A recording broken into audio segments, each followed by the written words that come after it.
Hello friends, जी के study Hindi में आप सभी का स्वागत है। देखिए, इस वीडियो में हम लोग बात करेंगे जो डीसीए का सर्टिफिकेट मांगा गया है और जो एमएस ऑफिस का सर्टिफिकेट मांगा गया है और टाइपिंग का जो सर्टिफिकेट मांगा गया है, तीनों के ऊपर हम लोग इस वीडियो में डिस्कशन करेंगे। तो बने रहिए वीडियो में। चैनल पर नया है तो जरूर सब्सक्राइब कर लीजिए। देखिए, इसमें डीसीए का सर्टिफिकेट देखिए यहाँ पे जो यहाँ पर देखिए 10 नंबर पर है, टंकण प्रमाण पत्र मांगा गया है। ठीक है, तो टंकण प्रमाण पत्र ये किस पोस्ट के लिए मांगा गया है और ये कंप्यूटर दक्षता और यहाँ पर डीसीए तीनों अलग अलग यहाँ पे लिखा गया है। तो आशु लेखन तो जो शॉर्ट हैंड सीखे हुए हैं उस पोस्ट के लिए है। हालांकि इसमें टेस्ट हुआ है आशु लेखन का, लेकिन अब यहाँ पे फिर प्रमाण पत्र क्यों मांगा गया है ये समझ से परे है। लेकिन ये समझ में हमको आ रहा है कि टाइपिंग सर्टिफिकेट जो मांगा गया है, टंकण प्रमाण पत्र, कंप्यूटर दक्षता और डीसीए। तो टंकण प्रमाण पत्र और कंप्यूटर दक्षता यानी एमएस ऑफिस और बेसिक वर्ड प्रोसेसिंग का ज्ञान, ये जो प्रमाण पत्र है ये पंचायत सचिव पोस्ट के लिए मांगा गया है।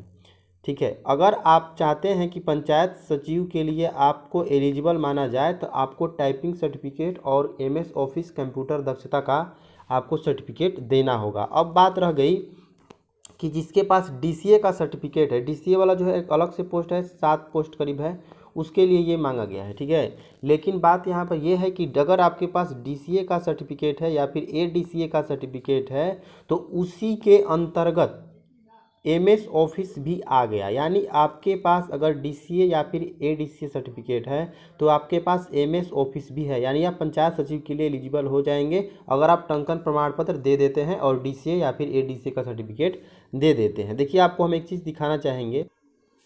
देखिए फ्रेंड्स, आपको हम डीसीए का सर्टिफिकेट दिखाना चाहेंगे। ये डीसीए का मेरा सर्टिफिकेट है और देखिए ये डिप्लोमा इन कंप्यूटर इंस्टीट्यूट मैंने 2009 में ही किया है, तो 2014 से पहले का ही मांगा गया है। तो ये मेरा एलिजिबल है, ग्रेड ए मुझे आया था और 20 नवंबर 2009 को 82.6% के साथ मैंने किया है। और ये 6 मंथ का होता है और एडीसीए जो होता है वो 1 ईयर का होता है। तो ये मैंने डीसीए का रखा है, यानी कि ये जो है 6 मंथ का है। अब इसमें दिखाने वाला चीज़ ये बात है, देखिए यहाँ पे ये उसी सर्टिफिकेट का मार्कशीट है। ठीक है, तो ये मार्कशीट है। देखिए इसमें जो है मार्कशीट में यहाँ पे आप लोग देखेंगे 4 नंबर पे, यहाँ पर MS Office, MS Word, Excel, PowerPoint. ठीक है, तो इसी को जो है पंचायत सचिव वाले पोस्ट में मांगा गया है कि एमएस ऑफिस का ज्ञान आपके पास होना चाहिए और इसीलिए यहाँ पे एमएस ऑफिस लिखा गया है। तो जो लोग केवल एमएस ऑफिस अलग से भी सीखे हुए हैं तो उनको उसका सर्टिफिकेट देना होगा। हालांकि जिसके पास डीसीए या फिर एडीसीए का सर्टिफिकेट है तो वो एमएस ऑफिस भी सीखे हुए हैं। आपको दोनों जगह प्रपत्र 1 में जो भरना है आपको दिखा देते हैं,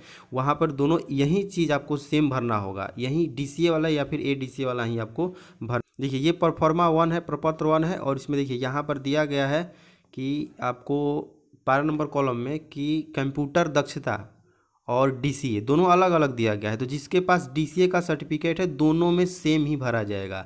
ठीक है, जो भी इसमें आप लोग फिल करिएगा वही चीज़ इसमें फिल होगा। क्या क्या फिल करना है इसमें, तो परीक्षा उत्तीर्णता की तिथि यानी कब आपने डीसीए किया था, किस संस्थान से किया था, और विषय तो विषय में computer in diploma in computer application लिख देंगे और श्रेणी आपका क्या आया था, ए आया था, बी आया था, सी आया था, जैसे कि आपको हमने दिखाया कि मेरा ए था। तो वही चीज़ कुछ में भरना है। तो एमएस ऑफिस में और डीसीए सर्टिफिकेट में ये दोनों कॉमन रहेगा। जिन्होंने अलग से केवल सिर्फ एमएस ऑफिस सीखा हुआ है तो ये डीसीए वाला कॉलम उनका खाली रहेगा और इसमें एमएस ऑफिस भरेंगे। तो ये बहुत बड़ा डाउट आ रहा था छात्रों के बीच में, तो इसको हम क्लियर कर दे रहे हैं कि जिसके पास डीसीए या फिर एडीसीए का सर्टिफिकेट है तो वो दोनों में सेम ही भरेंगे, वो एमएस ऑफिस उनका जो है कॉमन हो जाएगा।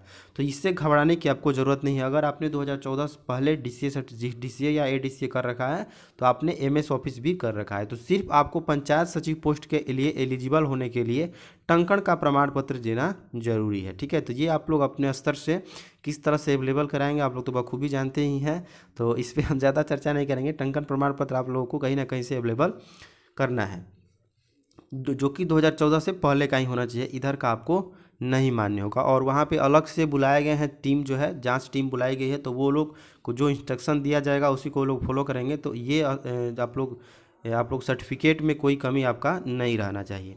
अब बात आती है कि जो अब देखिए यहाँ पे पिछड़ा वर्ग और अनुसूचित जाति के लिए जाति प्रमाण पत्र और पिछड़ा वर्ग के लिए क्रीमी लेयर प्रमाण पत्र। निवास प्रमाण पत्र में कहीं भी ये जिक्र नहीं किया गया है, लेकिन आगे यहाँ शायद लिखा गया है, जिक्र है शायद यहाँ पे है कि प्रकाशित विज्ञापन के आलोक में शैक्षणिक वांछनीय योग्यता संबंधी प्रमाण पत्र, नहीं इसके लिए जिक्र नहीं है।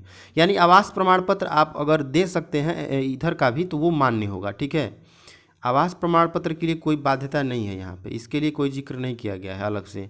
तो ये आप लोग क्लियर मान लीजिए कि आवास प्रमाण पत्र जो मांगा गया है ये सक्षम पदाधिकारी द्वारा। तो सक्षम पदाधिकारी कहने का मतलब कि अगर आप बिहार के लिए, एक मिनट, बिहार के लिए अप्लाई कर रहे हैं, बिहार में अप्लाई कर रहे हैं,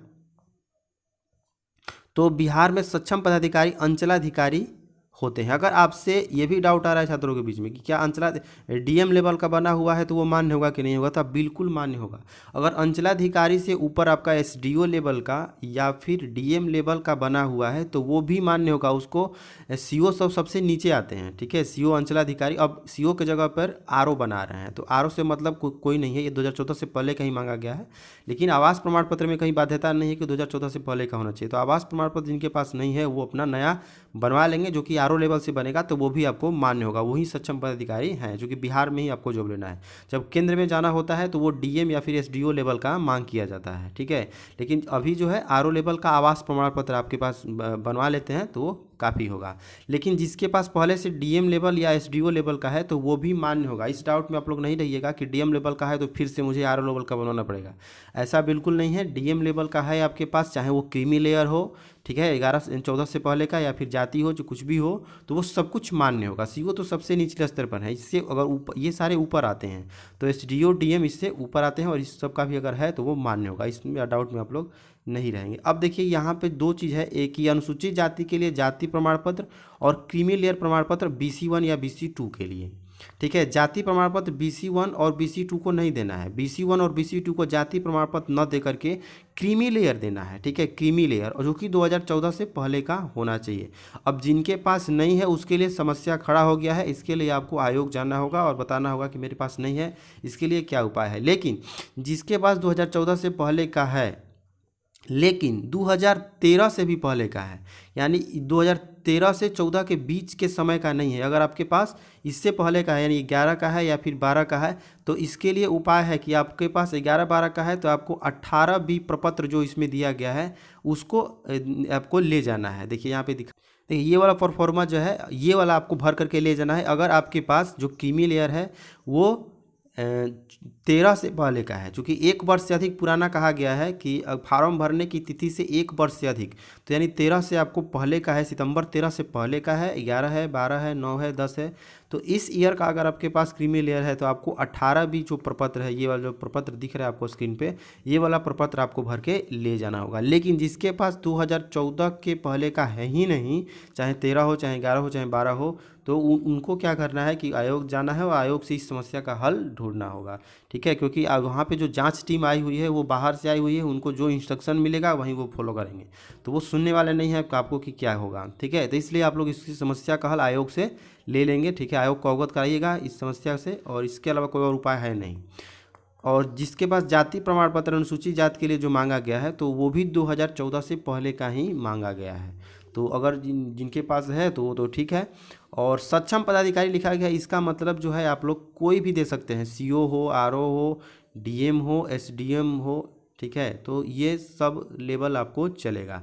इससे सीओ सबसे निचले स्तर के होगा, इससे ऊपर का है तो वो बिल्कुल मान्य होगा। इस पर आप लोग फेर में नहीं रहिएगा कि सक्षम पदाधिकारी लिखा गया है तो वो मान्य नहीं होगा। सक्षम पदाधिकारी लिखा गया है कि राज्य में अगर आपका जॉब लगा है तो वो अंचलाधिकारी ही सक्षम होते हैं और उससे ऊपर के सारे सक्षम होते हैं। लेकिन केंद्र में अगर जाइएगा तो एसडीएम और डीएम ही सक्षम होते हैं, सीओ सक्षम नहीं होते हैं, तो इसलिए सक्षम लिखा गया है।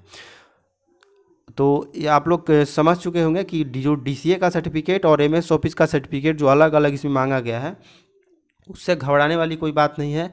जिसके पास भी डीसीए और एडीसीए का सर्टिफिकेट है वो अपना आराम से दोनों में एक ही सर्टिफिकेट का जिक्र करेंगे, अलग अलग जिक्र नहीं करना है आपको, ठीक है, घबराना नहीं है। और जिसके पास केवल एमएस ऑफिस सीखे हुए हैं तो वो केवल एमएस ऑफिस में डालेंगे, डीसीए वाला कॉलम अपना खाली रखेंगे, ठीक है। तो ये बड़ा डाउट आ रहा था और इसको हम यहाँ आशा करते हैं कि आपको जो है इस समस्या का हल हम दिए हैं। और अगर वीडियो पे नए हैं आप लोग तो ज़रूर सब्सक्राइब कर लीजिए चैनल को। इसी तरह से और भी कोई डाउट आएगा तो हम उसको ज़रूर क्लियर करेंगे वीडियो के माध्यम से। तो चलिए इस वीडियो में इतना ही। और एक चीज़ कि आपको जो है यहाँ पे देखिए लिखा गया है कि ससमय काउंसलिंग के निर्धारित समय से 1 घंटा पूर्व आपको पहुँचना है, ठीक है। तो आप लोग समय से ज़रूर पहुँचेंगे, समय से नहीं पहुँचेंगे तो आपको दिक्कत होगा। इसलिए सब लोग ये सुनिश्चित करेंगे कि समय से आप लोग वहाँ पर पहुँच जाइए, ठीक है। तो चलिए, बेस्ट ऑफ लक जिसका भी जिस दिन है, और आप लोग अपना प्रमाण पत्र ज़रूर जुटा लीजिए क्योंकि टाइम नहीं है, अब 14 से ही शुरू होने वाला है। चलिए, इस वीडियो में इतना ही, मिलते हैं अगले वीडियो में। धन्यवाद।